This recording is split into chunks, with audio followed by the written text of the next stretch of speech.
La plupart des êtres humains ressentent à un moment ou à un autre, et dans leur vie personnelle, sociale, familiale, amoureuse ou professionnelle, une sensation de manque, de privation, de devoir, d'obligation, de peur, de sacrifice, voire même d'emprisonnement ou d'étouffement. Nous entendons donc alors des expressions comme « c'est la vie »,« il faut bien »,« la vie est dure »,« on n'a pas le choix »,« cela ne marchera jamais »,« il faut être sérieux dans la vie »,« pourquoi moi ?» Il faut arrêter de rêver. Imagine si tu n'y arrives pas, etc. Cela n'a rien d'étonnant car les qualités de peur de l'inconnu, le pessimisme, la méfiance et le manque de confiance en soi et aux autres sont inhérentes à l'être humain et surtout la peur car elle représente le programme le plus costaud de maintien de notre espèce et de toute espèce vivante. En effet, lors d'un danger, nous sommes en état de stress. Des stimuli signalent un danger potentiel à notre cerveau qui, tel un chef d'orchestre, va engager diverses actions nerveuses et hormonales afin d'approvisionner en sang certaines parties de notre corps pour faciliter soit la fuite, soit la défense, flight or fight response en anglais. Mais ce programme archaïque devrait nous servir comme il a été prévu, c'est-à-dire en cas de danger. Malheureusement, dans nos sociétés, les contraintes de l'environnement se sont élargies, surtout en termes psychologiques et émotionnels, et ceci est dû pour beaucoup à notre conditionnement et nos croyances limitantes. Les réactions psychologiques, inquiétude, anxiété, et physiologiques, sueur, accélération du cœur et de la respiration, etc., apparaissent lorsqu'une personne est soumise à un changement de situation. Avant, ces réactions avaient lieu seulement en cas d'un danger, accident, mort. Maintenant, ces réactions se sont étendues à toutes nos insécurités, incertitudes, manque de confiance et peur qui sont devenus nos nouveaux dangers et qui non seulement augmentent de manière exponentielle avec la modernisation de nos sociétés, mais sont aussi de plus en plus présentes et handicapantes dans nos vies de tous les jours. Ces réactions de peur à tous les coins de rue nous paralysent toute la journée et nous empêche d'avancer et de nous créer une vie que nous souhaitons. De plus, les hormones du stress qui sont alors relâchées en trop grande quantité lors de nos épisodes négatifs permanents nous rendent malades physiquement et moralement, nous fatiguent et nous retirent parfois tout courage de prendre des actions positives et inspirées et nous poussent au contraire à prendre des actions désespérées ou de second choix à la place. Le stress diminue aussi notre espérance de vie car même si ces hormones aident ponctuellement et à court terme, elles sont très néfastes pour notre santé à long terme, pour notre système immunitaire en particulier. C'est un cercle vicieux. D'un côté, nous avons contre nous nos croyances limitantes qui jouent sur la confiance en soi et en la vie, et de l'autre, le conditionnement de la société qui nous a imposé nos idées sur tous les concepts qui régissent notre vie comme le couple, la religion, l'éducation, le travail, la nation, la famille, la vie personnelle, ainsi que sur les étiquettes comme le genre, la couleur de peau, l'apparence, l'âge, etc. Contre nous, nous avons aussi nos traumatismes, surtout ceux liés à l'enfance et même plus loin, comme je ne mérite pas les choses, je suis indigne d'amour, etc. Le tout est en conflit. Nous souhaiterions tous, bien évidemment, vivre dans l'abondance, mais nous ne nous l'autorisons pas, souvent sans nous en rendre compte, car le déroulement de notre vie est soumis aux actions déterminées par nos traumatismes, et nous les avons tous, même s'il y a des degrés différents, ainsi qu'aux idées limitantes générées par le conditionnement. Celui-ci se perpétue de génération en génération, ce qui rend la tâche d'en sortir difficile.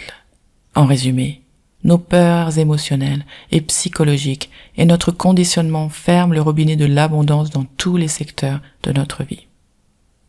Alors comment ouvrir le robinet de l'abondance ?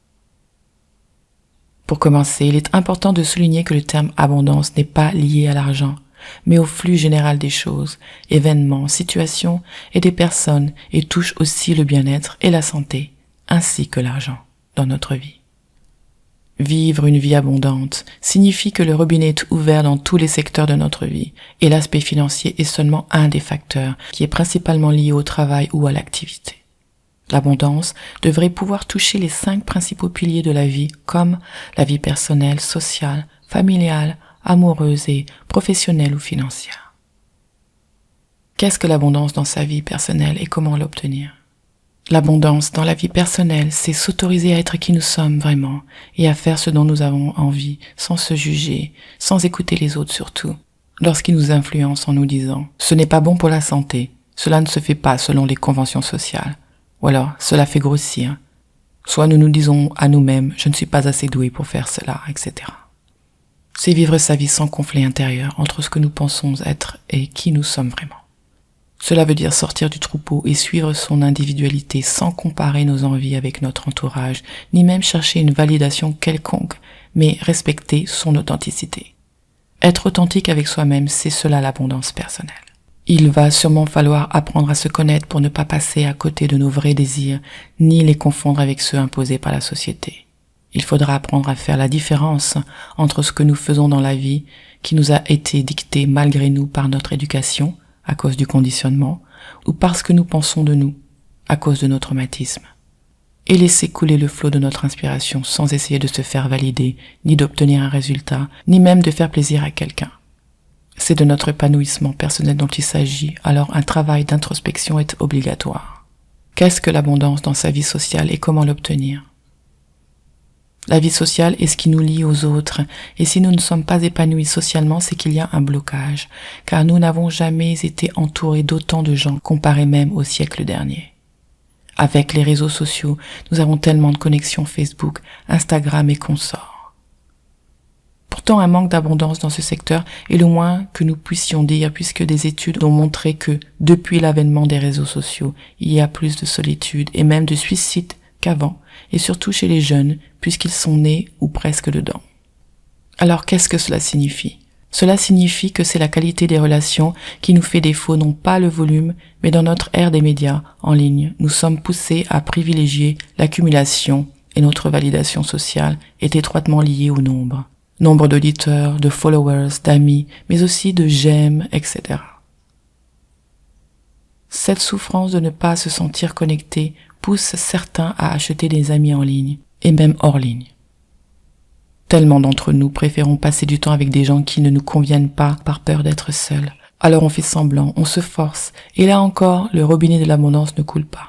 Ici aussi il s'agit d'authenticité, mais aussi de respect pour soi-même, car se respecter cela signifie savoir dire non et refuser les situations qui ne respectent pas nos valeurs dans la vie et notre propre valeur, pour recevoir une abondance de connexion, de même valeur. Nous ne pouvons nous sentir abondants socialement qu'entourés de gens avec qui nous partageons les mêmes idéaux et avec qui nous nous sentons alignés. Nous pouvons et devons donc nous sentir abondants avec 2 ou 3, mais bonnes personnes autour de nous. Qu'est-ce que l'abondance dans la vie familiale et comment l'obtenir ? L'abondance dans la vie familiale, c'est réussir à garder sa singularité dans un groupe et respecter celle des autres. Souvent, nous croyons que parce que nous sommes une famille, nous devrions être les mêmes, faire la même chose, penser les mêmes choses, manger les mêmes choses. Par exemple, vous savez, se sentir obligé de reprendre l'activité familiale, c'est un problème typique qui empêche le robinet de l'abondance familiale de couler. En effet, il y a un sens d'obligation, de destinée toute tracée, ou de devoir, qui est très fort. Pour ouvrir l'abondance familiale, il faut encore une fois être authentique avec soi-même, aussi bien lorsque nous agissons seuls ou en famille, en discutant de l'importance de garder sa singularité, ce qui n'empêche pas de s'aimer, au contraire. Une fois la pression des non-dits levée, alors l'abondance peut couler. On peut aimer sa famille en étant soi-même. Là aussi, un travail d'introspection est important pour dissocier son soi de la conscience familiale. Si cela n'est pas possible, alors ce le sera quand et si vous créez votre propre famille. C'est vous qui déciderez. En attendant, la résistance par le conflit ne vous apportera pas l'abondance, au contraire, mais la patience et la compassion pour ceux vivant dans l'inconscience vous apprendra sur votre capacité d'amour inconditionnel, émotion qui vous ouvrira tous les robinets de l'abondance de la vie. Qu'est-ce que l'abondance dans la vie amoureuse et comment l'obtenir ? L'abondance dans la vie amoureuse est la même chose que pour la vie familiale. En effet, lorsque nous sommes en couple, nous pensons que nous devons être qu'un, et c'est là où le bas blesse. L'authenticité, ainsi que le respect de la singularité, sont les maîtres mots pour obtenir l'abondance, car nous devons aimer, sans rien demander en retour, ni modifier la personne, car cela n'est pas de l'amour. Être en couple, car on se sent seul, ou par peur de l'inconnu n'est pas de l'amour non plus, mais une résistance à la vie. Ne pas accepter certains traits de caractère chez l'autre et de vouloir le changer, ce n'est pas de l'amour. Bien entendu, je ne parle pas d'un partenaire violent qui devrait être fui. Vouloir que l'autre obéisse à nos règles, ce n'est pas de l'amour, et cela ferme le robinet de l'abondance dans la vie de couple. Ce qui l'ouvre, c'est l'amour inconditionnel. L'amour et le respect de soi-même, le respect de l'individualité de l'autre, la compassion. Car nous sommes tous à des niveaux différents de conscience. Et surtout, avoir une vie remplie d'activités qui nous épanouissent, car en aucun cas notre conjoint devrait être le gage de notre bonheur. Nous sommes chacun responsables de celui-ci. Vivre dans la résistance nous apporte malchance et souffrance. Vivre une vie optimale, un état émotionnel relaxé, nous apporte joie et abondance. Qu'est-ce que l'abondance financière et comment l'obtenir ? Le manque d'abondance au niveau argent touche la plupart de l'humanité, donc est beaucoup plus difficile à réaliser. Moins de 5% de la population est dite riche, alors si personne ou presque n'y arrive, c'est qu'il y a de gros blocages. Tout le monde rêve d'être riche, mais personne n'y croit. Et ceci est dû à notre éducation sur l'argent. Si vous retracez votre relation à l'argent depuis que vous êtes petit, voyez quelles croyances circulaient à ce sujet dans votre famille. Était-ce un problème ? N'y en avait-il pas assez a priori ? Fallait-il économiser tout ce qu'on peut car on ne sait jamais ? Pensez-vous que les gens qui ont de l'argent ne sont pas des gens bien ?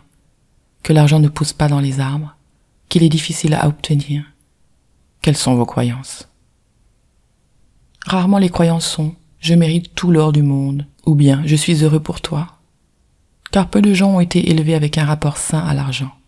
Cela vient des parents, des arrière-parents. La société en rajoute en véhiculant des idées de valeurs hiérarchiques suivant la quantité d'argent obtenu. Qu'une vie réussie se mesure par la quantité d'argent accumulé. L'argent est neutre, vous avez sûrement entendu parler de ça. En effet, l'argent n'est qu'un morceau de papier, et s'il a de la valeur, c'est parce que la société a créé cette valeur à laquelle nous croyons. Valeur qui a pris tant d'importance qu'elle est plus haute que celle de la vie de beaucoup d'êtres humains. C'est ce que nous en faisons et pensons qui le transforme en outil de torture. Nous devons donc changer notre rapport émotionnel à l'argent et se dire qu'il est un outil pour survivre. Nous nous créons des blocages alors que la raison pour laquelle nous voulons être riches est pour acheter toutes ces choses que nous pensons nous rendront heureux, c'est tout. Ce que nous voulons donc vraiment est être heureux. Alors, l'abondance c'est de vivre toutes ces petites choses au quotidien qui nous rendent heureux. Et c'est se dire que les choses que nous croyons vouloir ont été conditionnées par la société. Nous n'avons pas besoin d'obtenir des choses pour recevoir la validation que nous avons le droit d'exister. Nous sommes de valeur sans condition. On peut vouloir des choses pour son confort, mais du moment que c'est pour démontrer quelque chose aux yeux du monde, cela ne peut pas nous apporter l'abondance. Donc comme vous le voyez, être riche n'a pas lieu d'être pour vivre. Vouloir être riche est symptomatique d'un manque de confiance en soi et en la vie. Retirez cela et la vie circulera.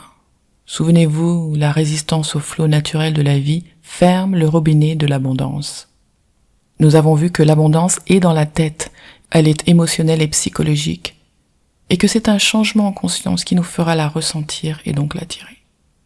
La négativité, la résistance, la peur ferment le robinet alors que la compassion pour soi et pour les autres, l'authenticité et l'équanimité ouvrent le robinet de l'abondance. Vous pensez sûrement que cela est plus facile à dire qu'à faire, et c'est le cas. C'est pour cela que j'insiste sur le fait d'entamer son chemin personnel qui s'appelle l'introspection. Se connaître soi-même aide à comprendre les autres et la vie. C'est le mode d'emploi dont vous aurez besoin pour vivre une vie pleine d'abondance. Pour finir, je souhaite ajouter que communier avec la nature autant que vous le pourrez apportera ce sentiment d'abondance car tout est dans la nature.